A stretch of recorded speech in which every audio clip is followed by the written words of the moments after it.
ស្នងការខេត្តព្រះសីហនុថាស្ត្រី2នាក់ដែលឆ្លោះជាមួយប៉ូលីសយប់មិញគឺចង់រំដោះជនជាតិចិនដែលចង់ឲ្យលុយទៅប៉ូលីសតែប៉ូលីសមិនទទួលក្រោយមហាជនបានជជែកវែកញែករឿងស្ត្រីខ្មែរ2នាក់ឆ្លោះជាមួយប៉ូលីសចរាចរណ៍នៅខេត្តព្រះសីហនុកាលពីយប់មិញដោយសារតែប៉ូលីសឃាត់ជនជាតិចិនម្នាក់បើកឡានទាំងស្រវឹងរួចមកនារសៀលថ្ងៃទី3ខែកុម្ភៈឆ្នាំ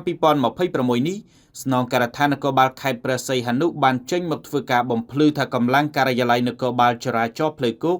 នៃស្នងការដ្ឋាននគរបាលខេត្តព្រះសីហនុបានដាក់គោលដៅត្រួតពិនិត្យជាតិស្រវឹងនៅតាមផ្លូវសាធារណៈដើម្បីរក្សាសន្តិសុខសុវត្ថិភាពចរាចរណ៍តាមដងផ្លូវ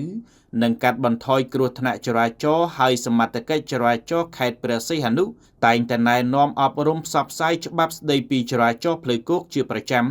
ដូចជានៅតាមសាលារៀនតាមទីសាធារណៈនានាជាដើមហើយនៅយប់ថ្ងៃទី2ខែកុម្ភៈឆ្នាំ2026កម្លាំងការិយាល័យនគរបាលចរាចរណ៍ផ្លូវគោកបានដាក់គោលដៅត្រួតពិនិត្យជាតិអាល់កុលនៅលើផ្លូវ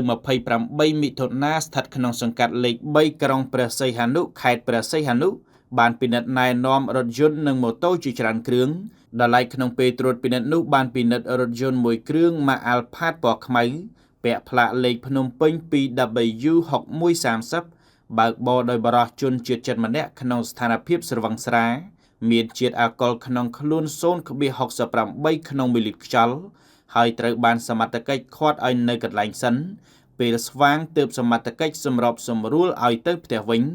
ប៉ុន្តែក្នុងពេលនោះស្រាប់តែមានស្ត្រី2នាក់ថតវីដេអូឡូឡានៅកន្លែងសមត្ថកិច្ចកំពុងធ្វើការ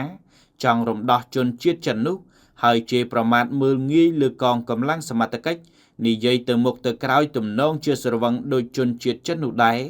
និងរំខានដល់កិច្ចការរបស់សមត្ថកិច្ចបង្ហោះផ្សាយផ្អើលពេញបណ្ដាញសង្គមព្រមទាំងបានជំរុញឲ្យលុយទៅសមត្ថកិច្ចប៉ុន្មានក៏បានដែរតែសមត្ថកិច្ចមិនយកលុយជាដាច់ខាតជាមួយគ្នានេះស្នងការដ្ឋាននគរបាលខេត្តព្រះសីហនុក៏បានប្រកាសច្រានចោលការបង្ហោះរៀបរាប់នៅក្នុងเพจឈ្មោះប្លែកៗចាប់អារម្មណ៍ដែលការបង្ហោះក្នុងគណនីប្លែកៗចាប់អារម្មណ៍មានខ្លឹមសារទាំងស្រុងថា2លានគ្មានវិក័យប័ត្របើមិនឲ្យខ្ញុំស្ទូចស្ត្រីម្នាក់ឈ្មោះស្រីពៅបានប៉ះពាក្យសម្ដីជាមួយកម្លាំងសមត្ថកិច្ចចរាចរណ៍ក្រុងព្រះសីហនុនៅជិតផ្លូវត្រីដូហ្វីនដោយគាត់បានលើកឡើងថាជនជាតិចិនបើកបរលើសជាតិអាល់កុល 0.68 មីលីក្រាមក្នុងមីលីលីត្រខ្យល់ត្រូវផាកពិន័យ2លានរៀលឲ្យចេញវិក័យប័ត្របង់លុយឲ្យក៏មិនព្រមសូមបងប្អូនពិចារណាទាំងអស់គ្នាថាខាងណាខុសហើយខាងណាត្រូវកើតឡើងពេលយប់អាធ្រាត្រឈានចូលថ្ងៃទី3ខែកុម្ភៈស្ថិតនៅក្រុងព្រះសីហនុចុងក្រោយសមត្ថកិច្ចឃាត់ខ្លួនអ្នកបើកបរជនជាតិចិនទន្ទឹមគ្នានេះស្នងការដ្ឋាននគរបាលខេត្តព្រះសីហនុក៏បានអញ្ជើញម្ចាស់គណនីឃ្លឺនេះឲ្យចូលបំភ្លឺនៅស្នងការដ្ឋានបើសិនជាមានករណីបែបនេះកើតឡើង